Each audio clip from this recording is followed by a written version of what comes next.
It's fall in northern New Hampshire, and that means woodcock hunting. This is October 20th, and the native birds have left. The flight birds are in. The first bunch of birds we pointed, 4 birds got up. That told me right there we were into flight birds. That bird's down. That's a hen. Longer beak. Woodcock are a small, migrating shorebird that can be found in central Canada, south to the Gulf of Mexico, and along the Atlantic coast. The Northeast is a major breeding ground for this acrobatic and elusive game bird.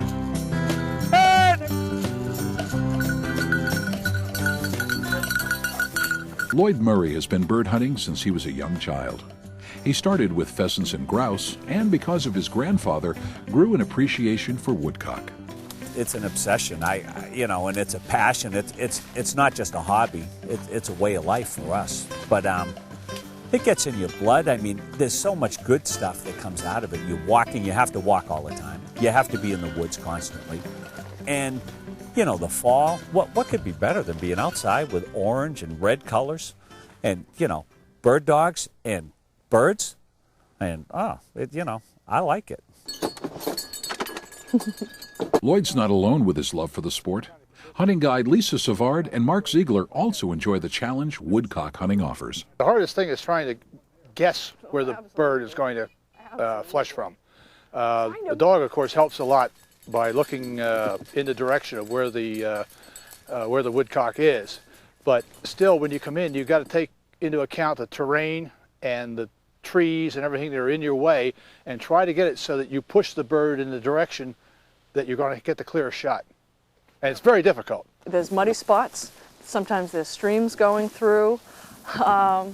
Sometimes there's really deep muddy spots that you go over the boot. And then you have not only trees that go like this, but trees whose branches go out to the side, so that you're constantly stepping over stuff. The soggy, moist terrain may be difficult for people, but woodcock thrive in these areas.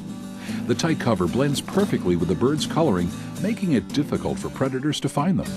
It's also where their main food source is found, earthworms.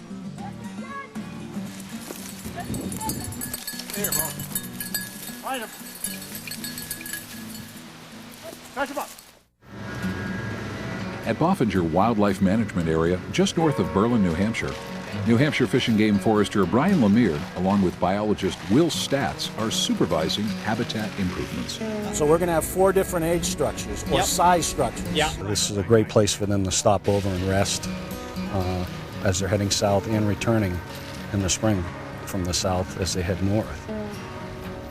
What we're doing here is breaking up the habitat or diversifying it to maintain the 3 to 4 different habitat types that woodcock require. Much of the Northeast's quality habitat for woodcock began to disappear in the latter part of the 20th century. This growing season and next. In the 1940s and 50s, there was a farm abandonment event which took place in the Northeast. With that farm abandonment, these quality habitats in the 1960s started to revert more towards a forest land condition. Basically, that's the main reason we've witnessed such a decline, a consistent decline or a holding of the population. By doing selective cuts on these forest lands, land managers and biologists are able to restore and protect the habitat that woodcock need to thrive. Lloyd has witnessed the benefits firsthand. It's magic. As soon as you do some management on a piece of ground, it starts producing. And it's not just grouse and woodcock. I mean, it's everything. But they'll come in with a brontosaurus and do some work and just clean out dirty old stuff, and then new stuff comes in, and it's like the National Forest. Every time they have a clear cut, the grouse and the woodcock get right in there, but so do the deer and the moose. Good girl. Good girl. For these hunters, it's not just about being outside and the birds. It's also about working with their dogs. Without a dog, it's pretty much luck.